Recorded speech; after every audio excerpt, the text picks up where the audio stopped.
Boa tarde, senhoras, senhores, sejam bem-vindos a mais uma TwitchCam da equipe de Constitucional, do Damásio. Sejam muito bem-vindos e nós estamos aqui para auxiliar vocês e passar algumas dicas rápidas que sejam eficazes para vocês. A nossa primeira dica na verdade, diz respeito ao próprio livro do professor Erival, que é o nosso material de prática. Todos vocês precisam ter para acompanhar, porque ele vai ter tanto as questões teóricas quanto os modelos de peça que são adequados, que todos vocês devem treinar adequadamente. Agora, dito isso, nessa tarde a gente vai trabalhar aqui a questão da contestação e, nesse sentido, é uma peça importante, é uma peça que normalmente dificilmente cai, mas tem uma alta probabilidade de ser questionado em alguma questão, ou mesmo pode ser que algum dia caia. Então, vocês têm que estar preparados para todas as peças. Nesse sentido, então, eu vou tratar da contestação. A contestação está disciplinada no Código de Processo Civil, no artigo 300 e seguintes. Na verdade, do artigo 300 ao 303, propriamente dito. A contestação ela tem uma natureza jurídica específica, que é natureza de defesa. Ou seja, toda vez que é iniciada uma relação processual,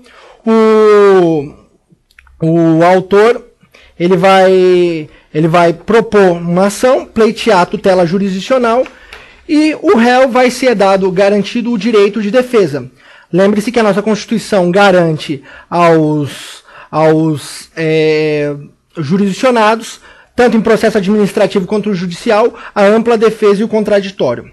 Dito isso, a regulação específica da natureza jurídica da defesa, ela está atrelada à manifestação do réu. E o que o réu, como ele se manifesta, o que ele fala processualmente? De acordo com o Código de Processo Civil, a manifestação do réu ela vai servir para trazer elementos sobre a tutela jurisdicional, se o juiz deve ou não conceder. É o processo de que, na medida o autor tenha a pretensão e o réu ele resiste. E como ele resiste? Ele vai resistir a partir de determinados requisitos. Existem requisitos processuais e requisitos materiais. Requisitos processuais.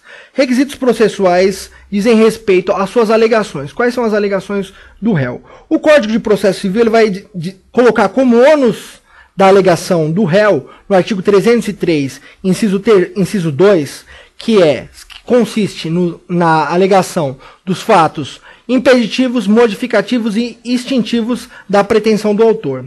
E esses fatos, eles devem ser alegados. Então, deve ser alegado todos os fatos possíveis e a matéria de direito possível para tentar demonstrar para o juízo que o autor não está certo e que ele deve julgar improcedente a lide. Nesse sentido, se for na questão de mérito. Mas, antes disso, é importante dizer o seguinte, que a defesa ela se baseia em dois princípios básicos. Quais são esses dois princípios básicos? O princípio da eventualidade e o princípio da impugnação específica. Eles estão previstos no artigo 300 caput. O que significa o princípio da eventualidade? O princípio da eventualidade significa que o réu deve alegar fazer todas as suas alegações no sentido de buscar o menor prejuízo possível. Ou seja, primeiro você vai tentar pedir a improcedência e caso o juiz não entenda pela improcedência, busque uma procedência parcial, buscar o melhor para o seu cliente. Então você vai impugnar os atos buscando um menor prejuízo. A impugnação específica diz respeito ao quê? A impugnação específica diz que todos os fatos alegados pelo autor devem ser respondidos pelo réu, sob pena o quê? De confissão ficta ou revelia. Então o réu deve responder a todos os atos do autor. Nesse sentido, como que ficaria então uma estrutura de peça da contestação? Ela deveria ter um endereçamento, ou seja, você já vai conhecer o juízo, porque o autor ajuizou a ação em determinado local, em determinada vara, E você já vai saber de prévia. Então você vai fazer o endereçamento, vai fazer uma epígrafe indicando autos número tal e vai fazer a qualificação. O nome do réu, já qualificado nos autos em epígrafe, da ação que lhe move lá o nome que indicar, o nome que indicar o autor, vem a presença de Vossa Excelência, apresentar, porque o verbo da contestação é apresentar contestação. Depois que você, pelas razões de fato e de direito a seguir expostas. Aí, feito isso, você vai tratar do quê? Do breve resumo do processado. Assim como a petição inicial ela tem os fatos e do direito, na contestação também tem os fatos. Só que os fatos, eles são denominados breve resumo do processado. Ou seja, ali você vai fazer um resuminho do problema que o examinador passar para vocês e você vai descrever ali o que o autor alegou, quais são as alegações do autor. Por que são importantes esse tópico da contestação? Porque você vai automaticamente, ao você descrever os pedidos do autor, esses vão ser tópicos que vão estar propriamente no mérito, ou seja, tópicos que você vai atacar depois para buscar a improcedência dos pedidos do autor. Nesse sentido, depois de descritos os fatos, você vai tratar o quê? Das preliminares. O artigo 301, ele elenca as preliminares processuais, ou seja, o que significam as preliminares? São elementos processuais que não estão presentes na petição inicial, que vão gerar o quê? A extinção do processo sem julgamento de mérito. Então, são as causas que estão no artigo 301 e geram os efeitos do artigo 267 do CPC. Essas seriam as preliminares processuais. As preliminares de mérito dizem respeito ao artigo, às hipóteses que estão previstas no artigo 269, especialmente no inciso 4º. O que diz o inciso 4º? A prescrição e decadência. Por quê? Porque elas extinguem, elas fulminam o direito do autor, então elas acabam com o mérito, então elas geram uma decisão de mérito. Depois de feito isso, então, depois que você alegou as preliminares processuais, ou seja, carência da ação, ilegitimidade de parte, inépcia, você vai tratar das preliminares de mérito, decadência e prescrição. Então, importante, pessoal, não criem dados. Então, se o problema não indicar nenhuma preliminar, você não vai alegar nenhuma preliminar. Então, verifiquem com calma e com cuidado se há algum tipo de preliminar. Não havendo, vocês já vão direto para o mérito. O mérito é a questão principal. Ali que você vai alegar o fato impeditivo, extintivo e o fato extintivo, impeditivo e a questão do fato modificativo do direito do autor, que é o requisito básico e ônus da prova do réu, conforme o artigo 333, inciso 2 do CPC. Depois que você fez, então, o que você descreveu lá nos fatos, os pedidos do autor, você vai replicar, vai buscar no direito material dizer que o autor não tem esse direito subjetivo alegado na petição inicial. E você vai fazer isso em tópicos, impugnando cada um dos pedidos do autor.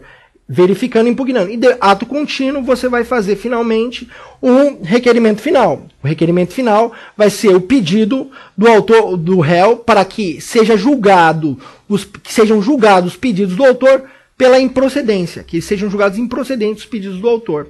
Desse modo, você fez a sua petição. Nesse sentido, você vai colocar nesses termos, pede deferimento, local e data, nome do advogado. Pronto, você encerrou a petição, a sua petição de contestação. Então você fez a contestação completamente. Pessoal, para uma questão mais técnica, no nosso livro de prática, a gente tem a questão aqui, a visualização teórica da contestação na página 224 da 4ª edição. E temos também o modelo da contestação, que está na página 275. Então, vocês, para acompanharem e sanarem a dúvida de vocês, busquem essas páginas que vocês vão encontrar de modo adequado. Apenas mais uma dica, no caso da ação popular, que pode ser uma peça que pode cair para vocês, no caso de cair uma contestação em ação popular, lembrando que o prazo é diferenciado do Código de Processo Civil, o prazo é o do parágrafo 2º do artigo 7º do inciso e o inciso 4º da Lei 4.717/65, lá o prazo é de 20 dias, prorrogável por mais 20. Sempre é bom lembrar que, no caso, se vocês forem particular, normalmente vocês vão estar em litisconsórcio.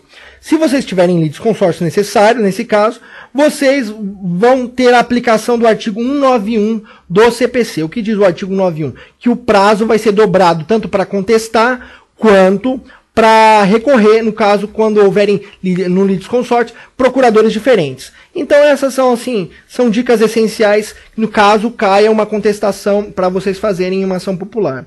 Então é isso, pessoal. A peça é uma peça adequada, é uma peça técnica, em que vocês vão fazer todas as alegações possíveis e trabalharem sempre a ideia da resistência. Trabalhando o endereçamento, o preâmbulo, o breve resumo do processado, lembrando que correspondem aos fatos, as preliminares processuais, que são aquelas que extinguem o mérito da ação, eles vão extinguir o mérito, vão extinguir o processo sem resolução do mérito, e as preliminares de mérito, elas fulminam imediatamente o direito do autor. E por fim, o mérito, que vai ser propriamente as alegações essenciais sobre fatos impeditivos, modificativos e extintivos da pretensão do autor. E por fim, o requerimento final. Essas são as minhas dicas para vocês. Uma ótima tarde, uma ótima noite. Um abraço.